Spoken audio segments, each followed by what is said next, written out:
Assalamualaikum. Waalaikumsalam. Silakan duduk, Nah Umar.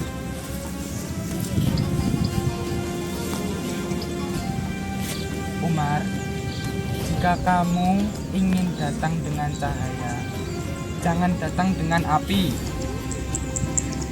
Datanglah dengan pelita yang mengerti gelap, yang mengerti takutnya, yang mengerti lukanya. Ngerti kenapa mereka tutup pintu sebelum sempat mendengarkan? Mengerti.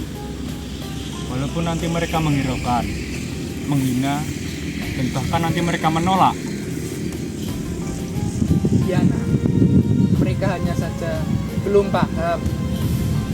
Suara gamelanmu, suara tembangmu, gerak lembut tubuhmu, itu yang mereka pahami. Justru kata yang paling indah adalah kata yang paling tidak terlalu keras. Itu bisa mengetuk hati seseorang yang begitu keras. Kalau begitu, saya akan datang sebagai cahaya, sebagai guru.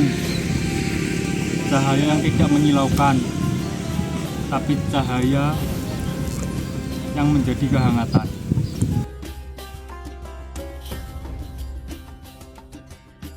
Mari saya tuntun.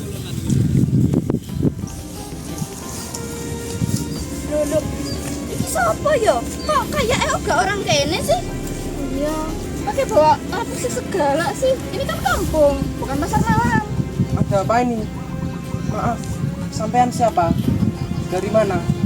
Mau apa sampean ke wilayah kami? Kami hanya ingin menumpang tinggal sebentar, mengajarkan tembang dan huruf-huruf Jawa. Kalau ada berkenan. Kalau tidak pun, kami pamit dengan hormat. Halah, sudah biasa itu. Banyak orang yang datang ke sini mau ngajarin seni, tapi apa? Ujung-ujungnya mereka juga dakwah. Kamu kira kita semua ini gampang apa untuk ditipu? Kami tidak ingin menarik siapa-siapa. Kalau kebaikan terasa, biarlah kebaikan datang dengan sendirinya. Ya sudah kalau begitu. Saya mau lanjut dulu. Jangan sampai ada kegaduhan.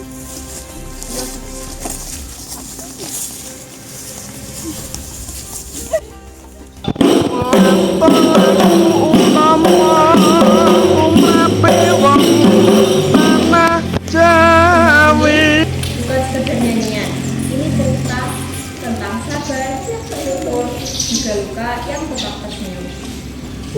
Kalau kita perhatikan baik-baik, suara terbang ini seperti suara itu. Tenang, tapi tak begitu.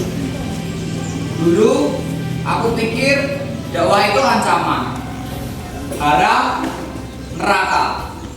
Tapi ini malah menyenangkan. Mas, boleh saya pinjam pertanyaannya? Dari dulu saya ingin berbeda. Kalau anak-anak kami diajari juga, kami ikut bantu. Tentu. Tembang ini merupakan milik kita semua.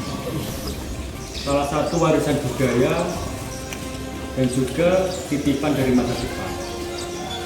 Dulu balai desa sepi. Sekarang ramai tawa suara. Kok kayak mimpi ya mas? Dulu kita anggap ini hal remeh, tapi sekarang malah menjadi obat buat luka lama.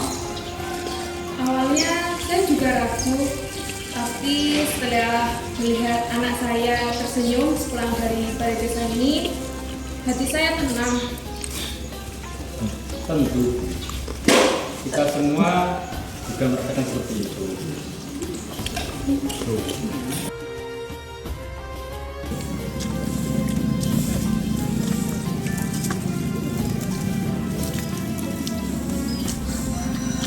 Loh, Sunan, kok ikut membantu juga?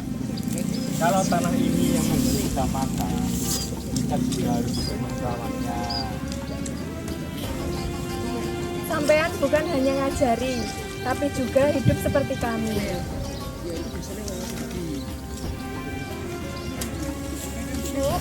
mereka ternyata baik juga ya, tidak sama yang kita bayangin. Iya. Kadang orang asing itu datang dengan kasih sayang yang lebih dari saudara sendiri.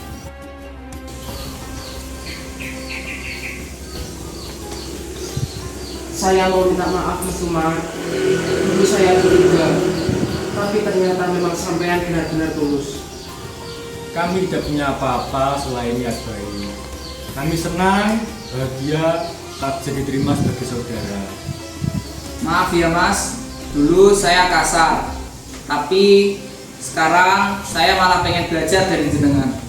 Kalau kita ingin mengajar anak-anak kecil, ngajarin tembang kayak Mas Umar, boleh? Boleh, justru itu yang kami harapkan. Ilmu yang baik akan hidup kalau disebarkan. Jenengan sudah mengajarkan kami banyak hal, Mas Umar. Tapi yang paling saya suka ketika Mas Umar mengajarkan diam-diam melalui perbuatan. Terima kasih karena kalian semua sudah mau membuka hati. Apakah mau mengajari kami mengaji? Tapi jangan dilakukan kepada Mas Umar. Karena saya suka dengan Mas Umar bicara mengaji. Ilmu akan masuk ke kepala, tapi seni akan masuk ke dalam jiwa.